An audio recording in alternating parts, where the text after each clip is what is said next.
Anne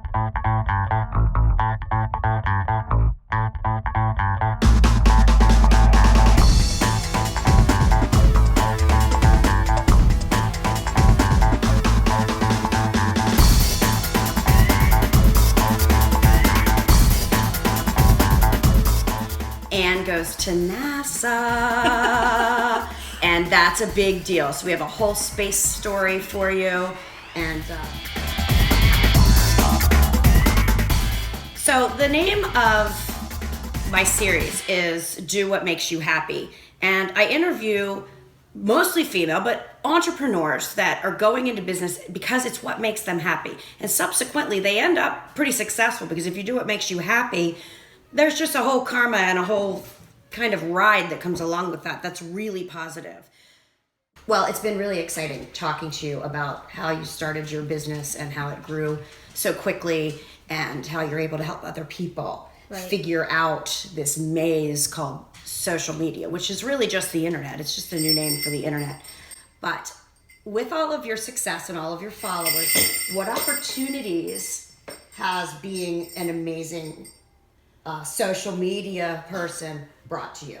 So probably the biggest is NASA. And I love the NASA story because I love that I got the opportunity through social media, and because my friends and family all know what I do and have been really supportive.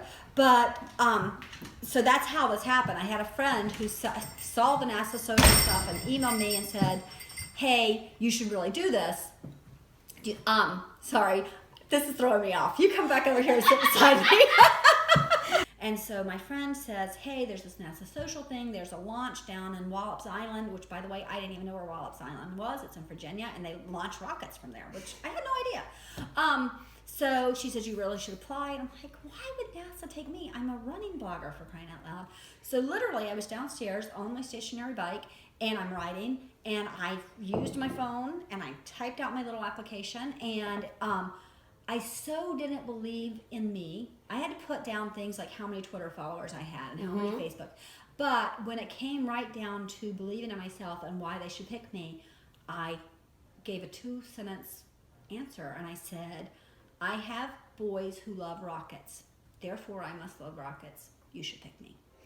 How easy was that? Right? I'm looking at one of those boys right now. Exactly. And then they did. And I couldn't believe, you should have seen. We were going to the movies. I said to my husband, I'm going to have to stand up through the movie because I'm so excited. I feel like I'm going to just be sick. So NASA invited Anne down to watch the launch of a rocket.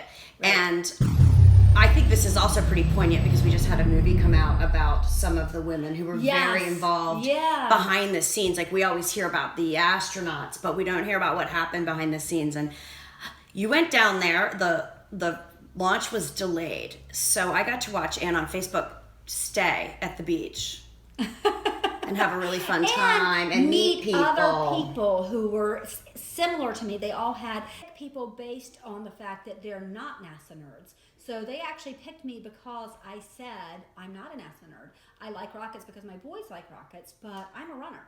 So they had me, they had a storyteller, they had a teacher.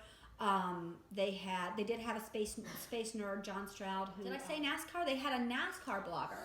So yeah, some people who you wouldn't expect to be there, and that's what they're doing, is they're bringing in people who aren't necessarily NASA nerds to do these socials. So that's the power of social media, guys. Anne had followers. The space program wants to get out there and show people the possibilities and what's really going on that the media doesn't always cover. Right. And I want to cut right now to Anne asking astronauts how they work out in space. Oh my gosh. Anne Brennan with Anne's Running Commentary. My readers are all about looking for the next workout. So my question for you is, how are you working out in space, and what's your favorite workout that you get to do up there? All right, we have some great machines up here. One is called ARED, Advanced Resistive Exercise Device, and it's a machine that we can do pretty much everything you can do on Earth, from squats to bench press to triceps to upright rows. Whatever you want to do, you can do it on that machine. And we can carry loads up to about 600 pounds, so definitely more than I will reach. And Peggy will probably approach that limit, but I won't. But it's a great machine. We work out about an hour a day on that. And then we have an hour of cardio or so a day. So we have a stationary bike, which is to my left that you can't see, and we have a treadmill as well. So Peggy usually does all three of those, and we call it a triathlon for her workout every day.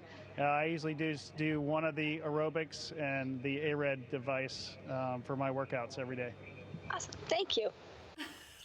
That was the coolest moment ever. I couldn't believe it. You were looking up at them. I know, because yes, and it does look like I'm looking up into space, but they had it on an IMAX screen, and they picked. It was so cool because it was Zane's question, not completely his question, but very close to his question. So he had said, I said they might let us talk to the astronauts, and if they do, might get to ask questions. So what question would you like me to ask? So he told me, and I adjusted it a little bit. And then when I got there, they had us write the question. So this was a separate one from the launch down at Wallops Island. So she's been twice. Right.